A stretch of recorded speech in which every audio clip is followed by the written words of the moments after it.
29 long days, Brock Lesnar, aka the Cheeks Incarnate, is finally out of retirement to reclaim his throne and get revenge on Oba.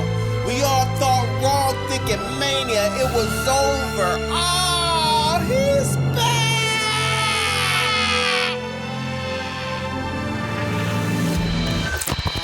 Paul Levesque. Brock Lesnar walked away from wrestling, and it seems like only a few hours in, he's back into wrestling now. I don't know what lasted longer. His match with Oba Femi at WrestleMania, which only lasted a few short seconds, or his retirement, but here we are. Great. WWE finally does something right with Raw after months of boredom and lifeless shows. Oba Femi coming out to do his open challenge, and they're doing the silhouette spot. Brock Lesnar comes out of nowhere and attacks Oba, hitting him with back-to-back F5s, and this was fire, man, I can't lie. Some people think that this takes away from Brock Lesnar retiring at Mania and giving Oba Femi the rub, but if you ask me, I think this is a perfect setup for a best out of three, where Brock Lesnar beats Oba at Trash in Italy, then turns around and they set up the retirement match at Summer Scam in Minneapolis. Then Oba Femi go win and finally move on. Like I said, the segment was fire for the most part, but unfortunately the Beast Incarnate turned into the Cheeks Incarnate once again, with Brock Lesnar pants ripping. Man, what is going on? We seen this happen on Crackdown a few months ago with R-Truth, but now again? Wow, where is this guy getting his pants from? It kind of reminds me of somebody that been to divorce court multiple times because they keep splitting up. And man, it's wild. Hey, Brock, I don't know who's the manufacturer of your pants, but if you ask me, I think you need to get your money back. Oh, why you say that, Bobby Monsoon? Think about it, because figuratively and literally, he got ripped off! And either get yourself a new pair of pants or get lost. Now, I seen something on social media that had me completely disgusted, man. Do y'all remember the guy, oh, wait. Before I even get to that, did WWE really Brock Lesnar, coming out of retirement, was gonna help TKO get out of $3 billion of all. Brock is back, and they're making it clear. TKO told him to tag things up, and his jeans said, take it from here. Did WWE really back? Brock Lesnar, coming out of retirement, is gonna help TKO get out of $3 billion of all. It ain't gonna help him get out of all. The $3 billion of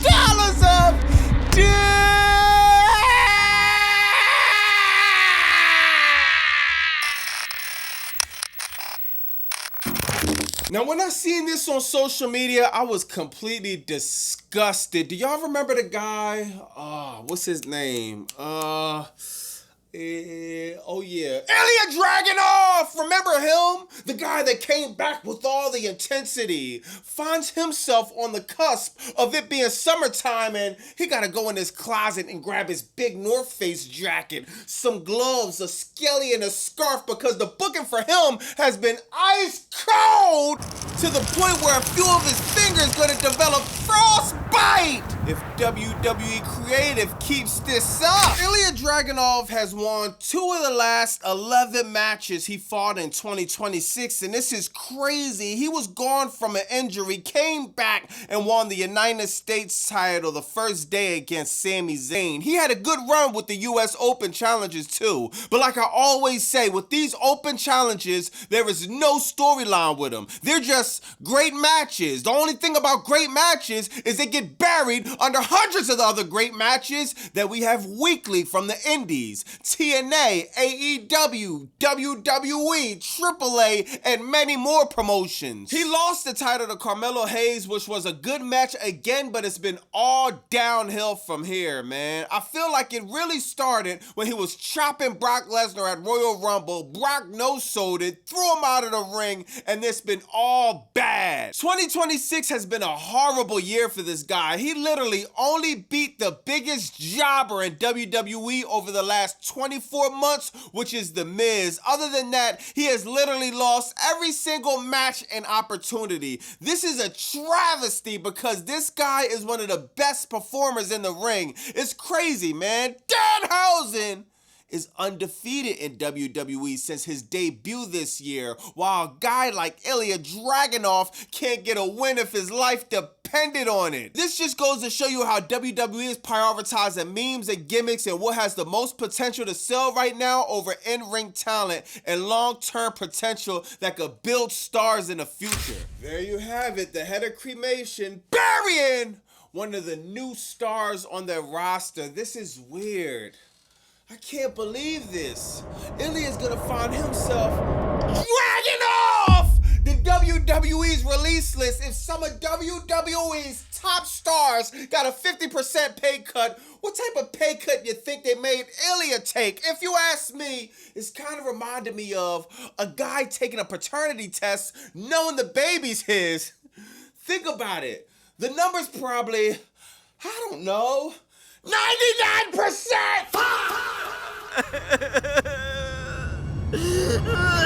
Oh, why you say that, Bobby Monsoon, exclusively on BobbyMonsoon.com. Y'all asked for it and it's here. The Why You Say That t-shirt. I want to thank everybody that's copping the merch, that's liking, commenting, subscribing, hyping, everybody in my lives multiple times in a week, all the people in the chat. I want to thank everybody, man. Y'all really helped the channel grow. Thank you from the bottom of my heart. BobbyMonsoon.com. And Why You Say That shirt now. Back to the content. Raw started off with Fatu coming out, cutting a promo, and he only had a few minutes, if that, until the Usos came out. And they basically did the same thing we seen on Raw, the same promo, the same back and forth, but WWE creative. I don't know if Paula Vick actually woke up in Gorilla. I don't know if Triple GPT wiped the dust off his hard drive and finally created some new prompts, because they did things a little bit different this time. It wasn't at the end of the show, and it wasn't the same somebody gets beat up, put through a barricade or commentary table. It was actually a bit different. So first you got the Usos jumping Jacob Fatu, man. Jey Uso tries to hit Jacob Fatu with a chair. He no-sells it, man. He hits both of the Usos with the Tongan death grip, trying to choke the life out of both of them. Now the Usos, tag team Hall of Famers, couldn't take out one man, Jacob Fatu. It took the OTC, the tribal chief. He came out there. He started fading with Jacob Fatu. He wasn't even enough. It took all three of them to start jumping Jacob Fatu bad, hitting him with Samoa splashes, super kicks in the ring while he's tied up against the ropes. And even that didn't get Jacob Fatu down because he had enough energy to grab the mic and tell Roman Reigns, tribal combat. Roman Reigns looks back and he agrees. So now we got a trash in Italy. Tribal combat for the World Heavyweight Championship versus Jacob Fatu. I'm not gonna lie, chat. I'm gonna be real. I might have to stop calling this trash in Italy and turn it to clash in Italy, because slowly but surely, on paper, the card is starting to form and it's starting to look a little bit good, man. So you got Roman Reigns, Jacob Fatu. They could have been lazy. Lazy Levesque could have spun the block and made it a regular match for the title, but no, it's a tribal combat. So we're going to get, you know what I mean, a Slim Jim table. We're going to get a kendo stick. We're going to get steel chair. I wish we got other things, you know what I mean, in WWE, but unfortunately we won't be getting that. At least a ladder. Give me a ladder, something. Speaking of tables, kendo sticks, and steel chairs, you had a street fight type of match with JD McDonough and Finn Balor. Yeah, of course, Finn Balor. Keep beefing with the Judgment Day, and I said this on live yesterday. At this point, just give me Finn Balor versus Roxanne Perez. Finn Balor versus Raquel Rodriguez. Finn Balor versus Liv Morgan for the World Heavyweight Championship. The women's, of course, because Triple H could never book Finn Balor at the top of the men's card. Whatever, man. This match was solid, though, bro. Once again, back-to-back times on Raw, getting something different. We're not asking for perfection. I'm not asking for a 10 out of 10 show. At this point, I'm just asking for anything besides being bored to death. WWE delivered. So, this was a solid match, man. I'm sick of the storyline, but JD McDonough and Finn Balor got incredible chemistry, man, in the ring, dog. They had a few table spots, hitting each other with chairs. They took the match outside of the ring. They in there with the crowd. JD McDonough, crazy backflips. Yo, this match was solid, bro. I can't really complain about it. You had an interference, of course, from Dominic Mysterio. That's the only person that can interfere in this match, really, because he's the only guy in Judgment Day. So there you have it, but it wasn't enough, man. He tried to come with the trash can. It wasn't enough. Finn Balor finds a way to make an anomaly happens, which is actually win a singles match on Raw. So I can't complain. Finn Balor won the match on Raw. Now, what are we going to do? Paul Levesque, click copy, click paste, click copy, click paste. And do this 3 or 4 times? Are we going to do this all summer? Or is Finn Balor going to be able to move on so we can get matches like Finn Balor and Javon Evans, Finn Balor and Ethan Page, Finn Balor and anyone else except for Dominic Mysterio and JD McDonough? That'd be nice. Next, you got a segment with Becky Lynch and Sol Ruka. I think this match is going to be fire. They basically made it official. Saturday Night Slam event! Becky Lynch and Sol Ruka, man, for the Intercontinental Championship. The women's one, of course, and I don't know, man. Is it too early for Sol Ruka to get the title, man? In my chat, I thought they was bugging, but let me know in the comments. What do y'all feel about Sol Ruka? I still love her, bro. I don't need people saying she botches, dog. I don't think she botched like that. And even if she does, we got to give her a little bit of grace, right? Who else on the women's division is actually trying to try any new moves or give any type of in-ring entertainment to the level of Sol Ruka? I'll wait. I know it's some, but still, it's not many. Sol Ruka is unique 101, bro. Her foot slipped on the ropes. I told you, we're going to ignore that. We're going to act like we didn't see it. Sol Ruka is flawless, if you ask me, man. I don't know if she's going to win the title with Becky Lynch. I'm not even going to get mad if Sol Ruka just goes through a string of losses going to the main roster, because that builds some storyline. It builds her to go up and fighting for something. Not everybody going to come and be over Femi and Trick Williams and be undefeated and Danhausen and be undefeated. I'm not mad at her fighting to get a shot, so you know what I mean? I'll see how that goes. Next, you got 3 El Grande Americanos versus another 3 El Grande Americanos, and who won? The El Grande Americanos. Which one? I don't know. I don't know who's original. I don't know who's OG. I don't know who's new, who's spicy, mild, barbecue. I don't know. Shout out to We Talk Combats, man. We had a live. I was on their show, man. They told me I need to spin the block on this storyline. So I'm gonna do that, bro. I'm gonna literally try to spin the block, dog, and try to go back as far as I can when it was first Chad Gable and then Ludwig Kaiser, and I'm trying to watch some AAA also. I'm hearing good things about the show. I'm trying, y'all. I haven't tried yet, but this is Tuesday. After I upload this video, that's going to be one of the things on my agenda. Am I missing something with this? A lot of people are saying it's fire, not just them, man. A lot of people telling me, bro, this storyline is fire. Maybe I've lost it. I don't know, man. It's just when I see 6 guys in the ring, bro, and it's just like, oh my God. It's just like with the same exact gimmick, man. I just start getting confused, bro. I'm going to tap into the mask versus mask match. And I'm going to pop a bottle as soon as the mask come off with whatever guy. Because I'm going to pray to the heavens that this storyline is done, dog. It's cool. It was cool for a while. I think it went on way too long. Let it be done, bro. I miss seeing Chad Gable. I wanted that Hill Chad Gable that was slapping Otis. Y'all remember him? I wanted that Chad Gable. I wanted the Ludwig Kaiser that had the triple threat match with Sheamus, and I forgot whoever else was in that match. Come on, where's that Ludwig Kaiser at, bro? Like, God, man, give us something else, dog. These guys are so much more than what they're displaying, but You know what I mean? I'm going to give the storyline a shot. Next, you got a match with Raquel Rodriguez, Roxanne Perez versus Brie Bella and Paige. And my God, dog. Like, the women's tag team division is just draining. Every time I see a match with them, it's just, I don't feel any type of emotion. I'm not on the edge of my seat. I'm not entertained, dog. The women are solid in the ring, but I just hate the storyline, dog. Maybe if it, I don't know, bro. I just hate this storyline with a passion. Raquel Rodriguez is one of the most believable men or women on this roster. Not just women.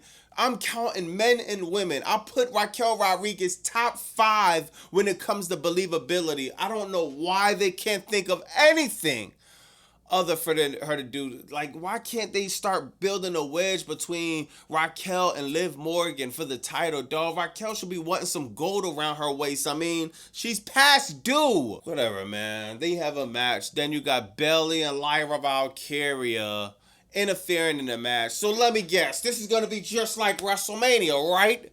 A 4, 5, 6, 10 women tag match, right? An idea that already proved that didn't work, right? Come on, dog. Saturday night's lame event. You got the Irresistible Forces versus Paige and Brie Bella.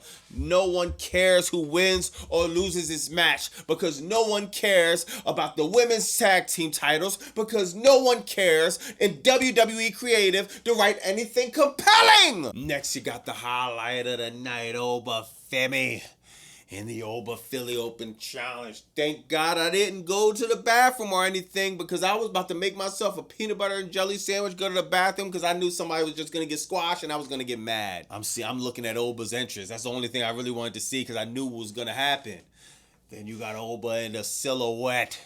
Then the Beast Incarnate, a.k.a. the Cheeks Incarnate, hits Oba Femi, and man, this was fire, bro. I don't care what nobody says. I know it kind of doesn't make sense because Brock Lesnar just retired, but we're going to act like he didn't.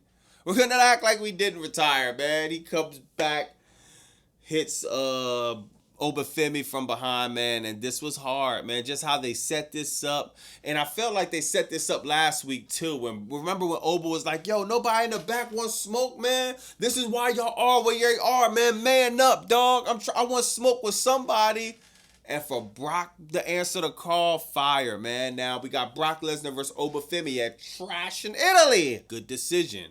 I think it's pretty obvious that Brock Lesnar is going to win that Trash in Italy. I think it's pretty obvious we go best out of 3, Summer Scam Minneapolis. Brock Lesnar give Oba Femi the rub, and this time it's not a quick match.